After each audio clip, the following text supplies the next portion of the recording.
Dios los bendiga, hermanos y hermanas. Un gusto continuar con ustedes estudiando, compartiendo de estas reflexiones que realizamos.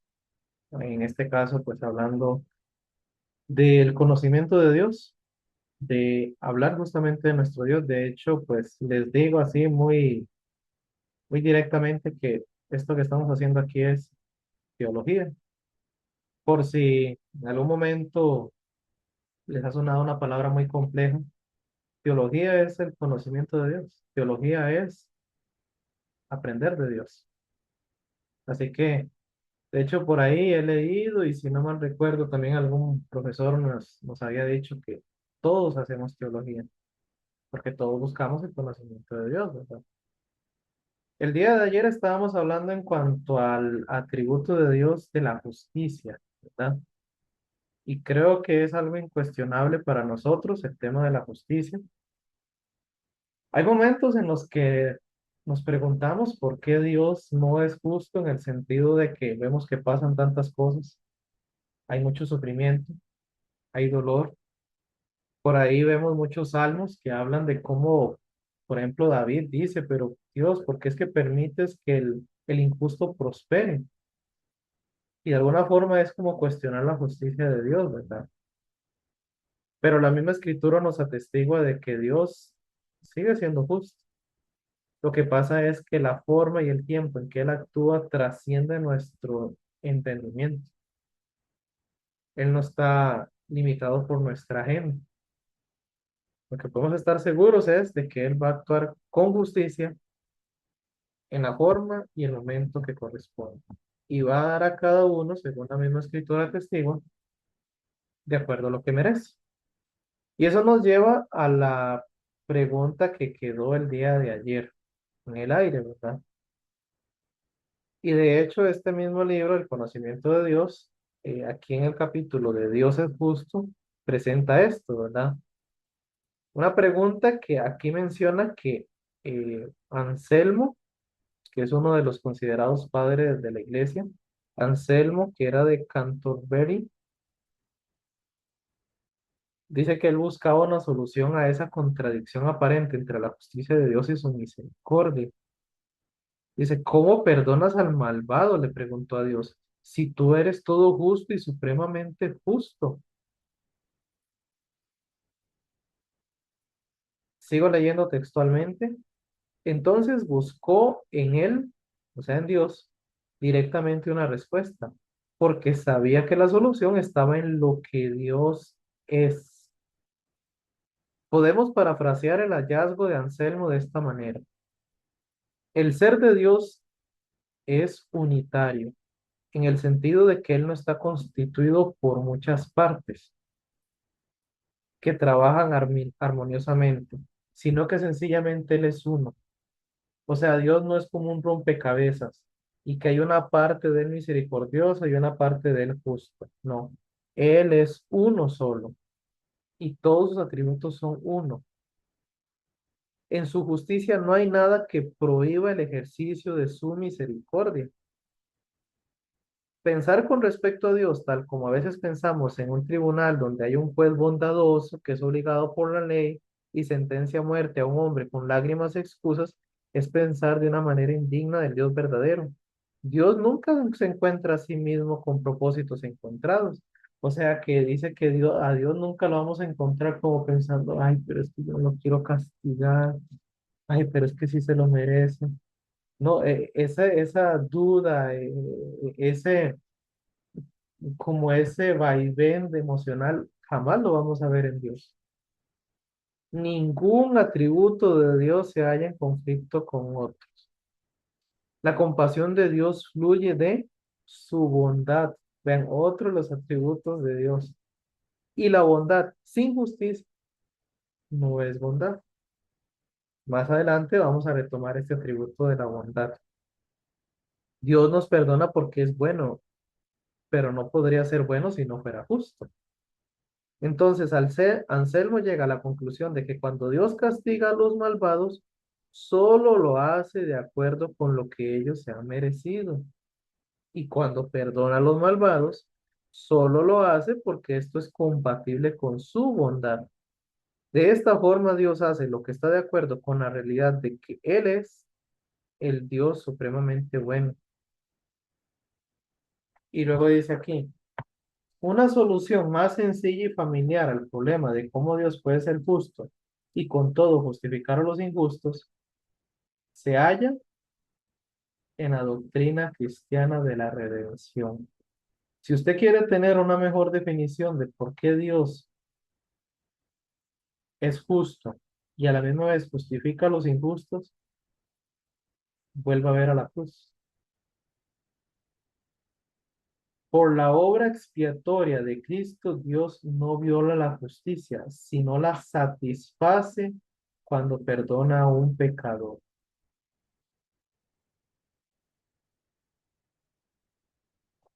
Resulta que cuando Jesús está en la cruz, no sé si se han hecho esta pregunta, así muy personalmente, ¿por qué es que Jesús tenía que morir? ¿Por qué no solo vino, nos enseñó acerca del reino de Dios y nos habló del Padre? ¿Por qué es que tenían que morir en la cruz? Y no solo eso, porque es que tuvo que morir de una forma tan espantosa, porque tuvo que sufrir tanto martirio antes de morir. Leo aquí, el justo castigo por el pecado fue pagado cuando Cristo, nuestro sustituto, murió por nosotros en la cruz.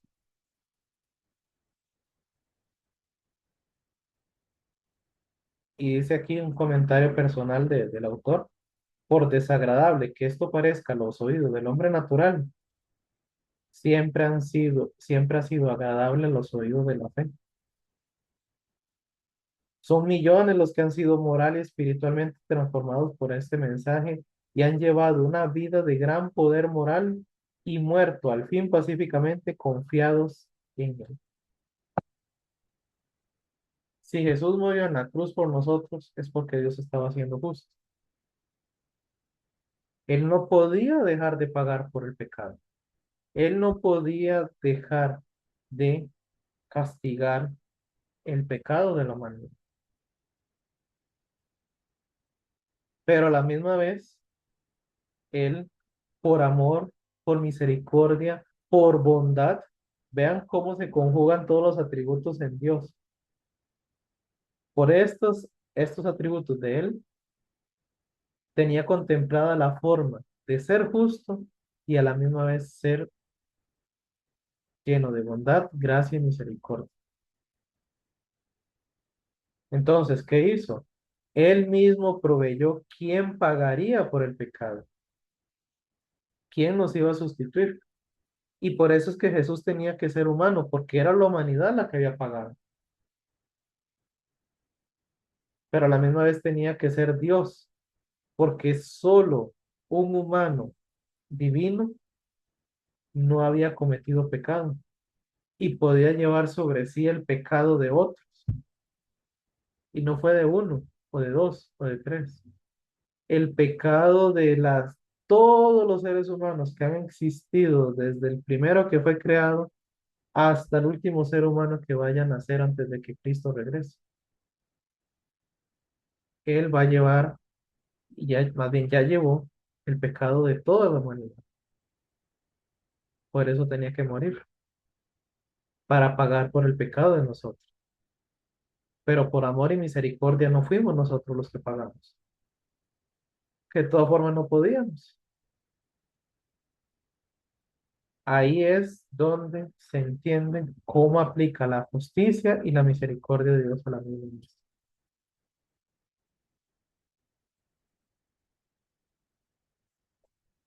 Y eso nos lleva entonces, creo que ya hablamos, digamos que ya introdujimos bastante el concepto de la misericordia de Dios, el otro atributo divino.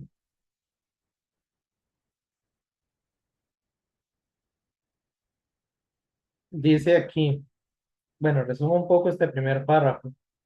El autor habla de cómo nosotros, siendo hijos de las sombras, ¿verdad? Cuando éramos, pues, por naturaleza hijos de ira y de desobediencia, pero llegará el momento en que dice que vamos a alcanzar por fin nuestro hogar en la luz por medio de la sangre del pacto eterno. Y bueno, él dice que tendremos 1000 cuerdas en nuestra arpa. Se imagina esa escena, ¿verdad? La típica de nosotros ahí con arpas en una nube sentados. Bueno, ese es tema para otro día. Por ahí les he hablado que nuestro concepto del cielo tiene que ser muchísimo más amplio de lo que podemos siquiera imaginarnos. Pero bueno, eso podremos hablarlo después. La pregunta clave es esta: ¿con qué derecho estaremos ahí? ¿Acaso no tomamos parte con nuestros pecados en esa impía rebelión que trató de destronar por la fuerza al glorioso Rey de la creación? ¿Acaso también no caminamos en el pasado según los caminos de este mundo, según el príncipe maligno del poder del aire, citando aquí Efesios 2, 1 al 10, el espíritu que obra en los hijos de desobediencia? ¿No vivíamos todos en los apetitos de nuestra carne? ¿No éramos por naturaleza hijos de ira igual que los demás? Y con todo, y recalco, está aquí, está la cita directa de Efesios 2, del 1 al 10. Con todos nosotros que éramos en un tiempo enemigos y alejados de Él en nuestra mente debido a las obras de maldad, veremos entonces a Dios cara a cara y llevaremos su nombre en nuestra frente. Los que nos ganamos la destrucción disfrutaremos de la comunión. Los que merecemos los dolores del infierno conoceremos la bienaventuranza del cielo. Y aquí cita de un autor que se llama Joseph Addison, un poema, una frase de un poema dice: cuando todas tus misericordias, mi Dios, mi ascendiente alma examino, transportado con lo que veo, me siento perdido en mi asombro, amor y alabanza. ¿Cuántos de nosotros nos podríamos unir a una alabanza así? Porque mereciendo el rincón más oscuro, tenebroso del infierno, más bien ya tenemos asegurado un lugar en la gloria eterna con nuestro Señor. Una de esas moradas que nuestro Señor Jesús vino a preparar, más bien fue a preparar. La misericordia es un atributo de Dios, una energía infinita e inagotable interna a la naturaleza divina que predispone a Dios a ser activamente compasivo. Tanto el Antiguo como el Nuevo Testamento proclaman la misericordia de Dios. Recuerdan que les decía, no hay Dios diferente en el Antiguo y el Nuevo, Él es el mismo.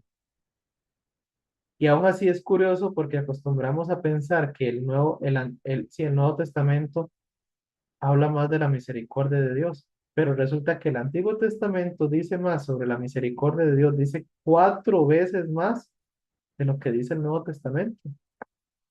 Interesante, ¿verdad?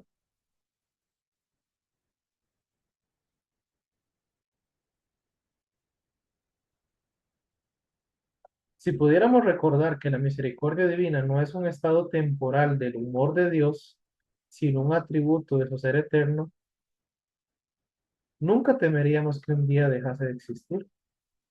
Ya hablamos de esto, ¿verdad? Dios no se siente más misericordioso un día que el otro. Él es igual de misericordioso todos los días de nuestros vidas.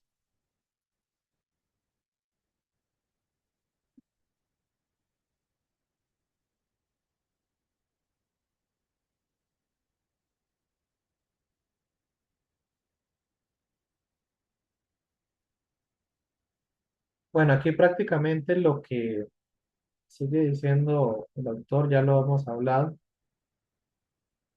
cómo pues en medio del juicio de Dios, con toda la autoridad de confrontar la iniquidad, pero Dios se sigue mostrando misericordioso. Dice, si no hubiese culpa alguna en el mundo, ni dolor, ni lágrimas, Dios seguiría siendo aún infinitamente misericordioso. Pero es probable que su misericordia se hubiera quedado escondida en el corazón. ninguna voz se hubiera alzado para celebrar la misericordia de la cual nadie habría sentido necesidad. O sea, hace ver el hecho que es nuestra condición perdida la que nos hace poder deleitarnos en la misericordia de Dios. Es el pecado, por eso es que cuando dice Pablo que sobreabunda la gracia por el pecado, en el sentido de que debido a que el pecado es tan grave y tan espantoso y tan terrible para nosotros, es que podemos exaltar con más devoción la misericordia divina, porque es la misericordia de Dios la que no nos dejó perdidos.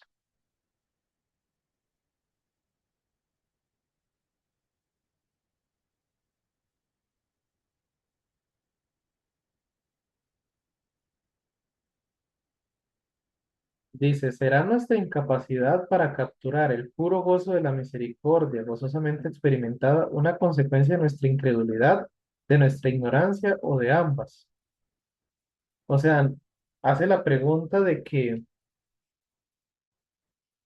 cuánto realmente nosotros nos deleitamos en esa misericordia, cuánto dejamos nosotros de clamar por misericordia cuando recordamos que somos inmerecedores de ella, especialmente pues después de alguna caída, después de haber sido conscientes de que hicimos algo indebido. Muchas veces la tendencia más bien es como consciente o inconscientemente decir, no, mejor no me acerco a Dios, no lo merezco, no soy digno. Y claro que no somos dignos, nunca se ha tratado de dignidad. Por dignidad ninguno de nosotros estuviera en la presencia de Dios. No soy más pecador hoy de lo que fui en el momento en que Jesús murió en la cruz. Siempre se ha tratado de Dios. Así que cada día podemos seguir clamando por misericordia, porque Dios sabe, por ahí dice el texto, ¿verdad?, de que somos polvo. Y aún así nos amó. Dice, para recibir misericordia, primero tenemos que saber que Dios es misericordioso. Y no basta con creer que una vez manifestó misericordia con Noé, con Abraham o David, y que la va a mostrar nuevamente en algún día feliz del futuro. Debemos creer que la misericordia de Dios no tiene límites, es gratuita y por medio de Jesucristo nuestro Señor está disponible para nosotros hoy en nuestra situación presente.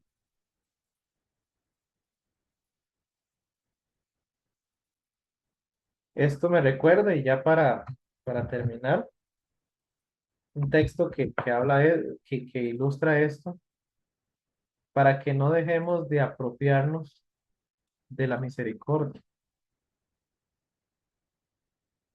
Voy a compartirles aquí. Esto está en Hebreos 10:19.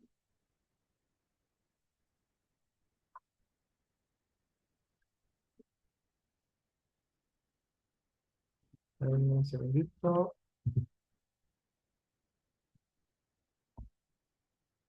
Y bueno, es un contexto muy enriquecedor, ¿verdad? Por ahí compartimos hace poco una prédica, una clase más bien de este tema. Ahí la pueden buscar en el canal si quieren un estudio más detallado de este pasaje. Pero quiero recalcar esto. Tenemos toda libertad para entrar en el lugar santísimo. ¿Por qué? Por la sangre de Jesucristo, no por mérito, sino por Cristo. Tenemos un gran sumo sacerdote al frente de la casa de Dios, que si ustedes se devuelven a estudiar este tema del sumo sacerdocio de Jesús, resulta que él dice que es un fiel y misericordioso sumo sacerdote. Esto no voy a dejarlo pasar por alto, porque ahí es donde está el concepto clave de la misericordia.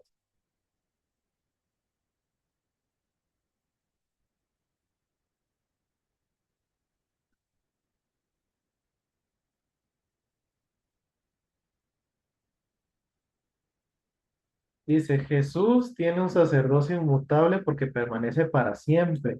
Por eso, aquí es donde está la misericordia diaria que nosotros contamos. Por eso también puede salvar para siempre a los que por medio de él se acercan a Dios, ya que vive siempre para interceder por ellos. Jesús es el sumo sacerdote que necesitábamos, santo, inocente, sin mancha, apartado de los pecadores y exaltado por encima de los cielos. Ahí donde está la misericordia que Dios nos ha tenido. La manifestación suprema de su misericordia es que tenemos un fiel sumo sacerdote compasivo y misericordioso, siempre intercediendo por nosotros. Nunca se olvida del pecado con el que luchamos y que nos asedia, pero tampoco nos deja solos. Está siempre para auxiliarnos, para socorrernos, para fortalecernos y para que así seamos transformados a su misma imagen. ¿Cuántos se van a unir en una alabanza por la misericordia de Dios? Oremos. Gracias, amado Señor, esta misericordia que nos has manifestado a través de Cristo y que sigue siendo accesible día con día. En medio de nuestras imperfecciones y debilidades, sigues amándonos, sigues teniéndonos esta misericordia que es invaluable para nosotros. Gracias por ella. Queremos aprender a apropiarnos de ella, Señor. Gracias te damos por tu palabra y por poder reflexionar en ella acerca de ti y seguirnos deleitando en conocerte más a profundidad. Te oramos a través de nuestro Salvador Jesús. Amén. Nos vemos la próxima. Gracias por la confianza, por la compañía. Dios les bendiga y les guarde siempre.